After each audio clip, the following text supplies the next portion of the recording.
Hello there. It's been a while, like a very long time. On my first video, I mentioned that this channel was going to be about anime and manga, but I failed to tell you guys what anime or manga I was going to start first.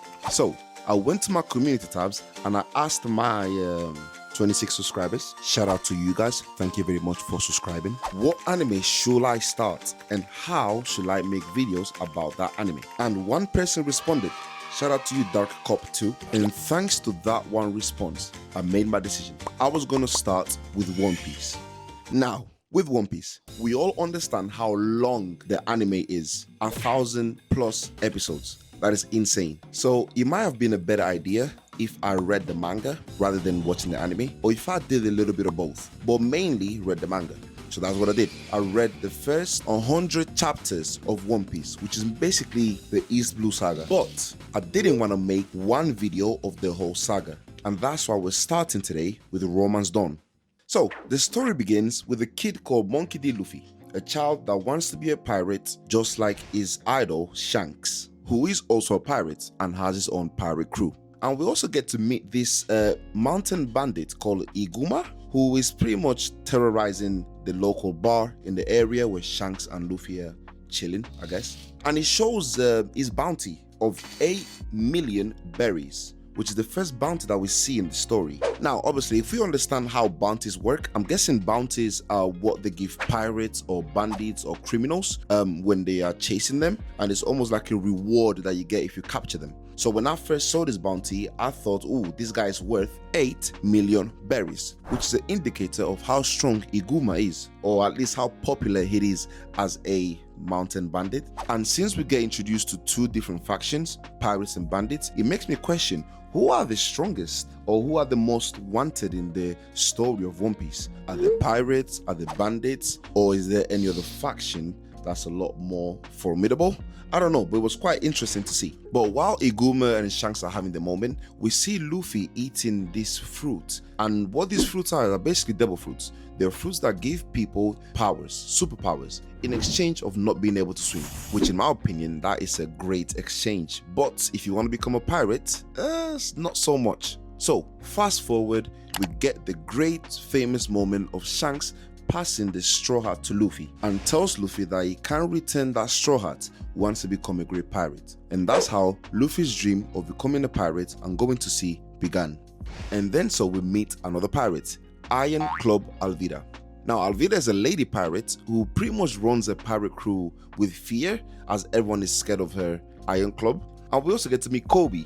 And in this moment when we meet Kobe, I don't know, but I just kind of like him already. It is quite, shy, very timid, and yeah, he's probably on the wrong pirate crew with Alvida.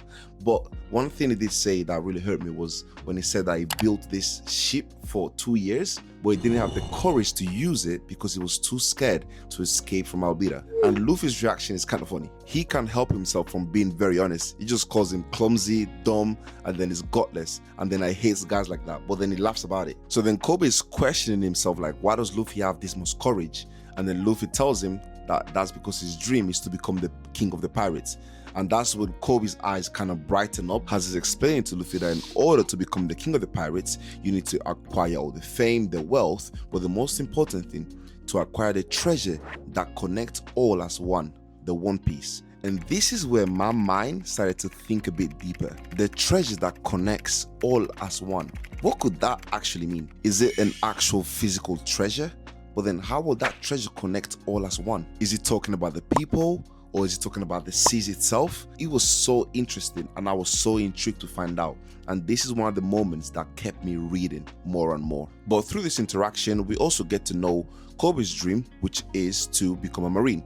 And then that when Kobe becomes a marine, then unfortunately, Luffy and Kobe are going to be enemies. Fast forward, Alvida shows up and she thinks that Kobe betrayed her to some bounty hunters, which is another faction that we get introduced. So we got pirates, bandits, and bounty hunters. Obviously, Luffy doesn't take the interaction very seriously, so Alvida gets mad and Luffy pretty much just takes her out of the story, which is kind of cool how he did it. Very fast, very concise, no time wasted. And just like that, Luffy and Kobe join hands and they set out to sea. And as they set out to sea, Kobe mentions that in order for Luffy to become the Pirate King, he will have to enter the Grand Line.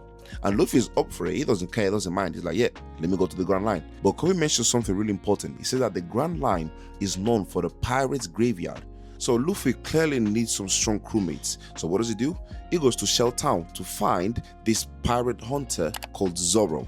Yes, this is where they meet Zoro, as well as Captain Morgan, who's the captain marine of the base, and El Mepo, Captain Morgan's son. So we find out that El Mepo and Captain Morgan have been keeping Zoro hostage for a while, because obviously he's a pirate hunter, and I guess Captain Morgan is in charge of getting rid of the criminals. But when we actually get to see Captain Morgan and how he is as a character, is pretty much patronizing and very arrogant, you know, like someone that's pretty much very full of himself, if to put it that way. And obviously Luffy is trying to free Zoro in order to join his crew. But Zoro does say that if he's able to withstand 1 week without food or drinks, then Captain Morgan and El Mepo will free him. So Zoro refuses Luffy's help. But in the mix of things, Luffy finds out that the promise that Captain Morgan and El Mepo made to Zoro was fake, and that they were going to execute him in 3 days.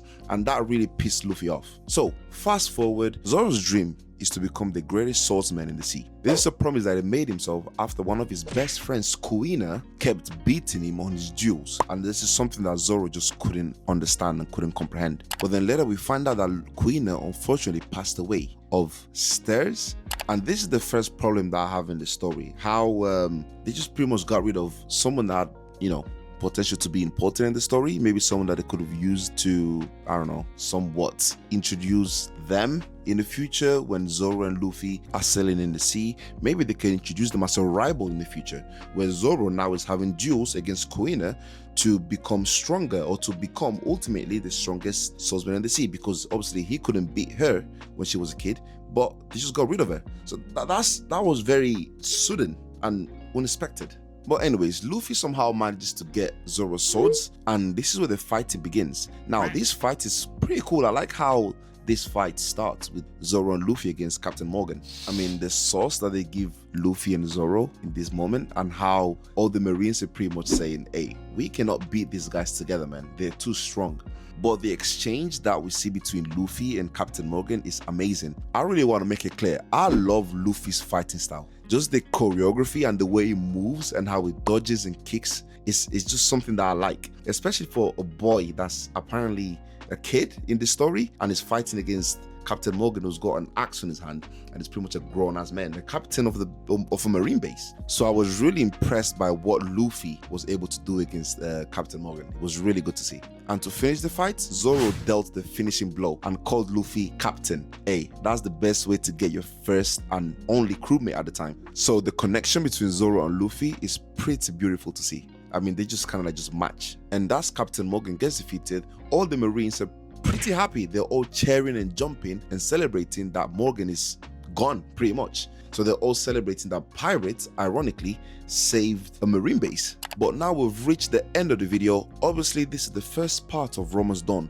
which is the arc of Shelltown. I will be dropping the second part of Roma's Dawn very soon. So make sure that you guys like, subscribe, make sure you share your thoughts in the comments down below. I will be reading every single comment and responding to every single one of you guys. Because like I said, the aim of this channel is to create a community where everyone isn't afraid to share their thoughts and their experiences enjoying manga and anime. Thank you very much for watching this video, and I'll see you guys in the next one. Peace.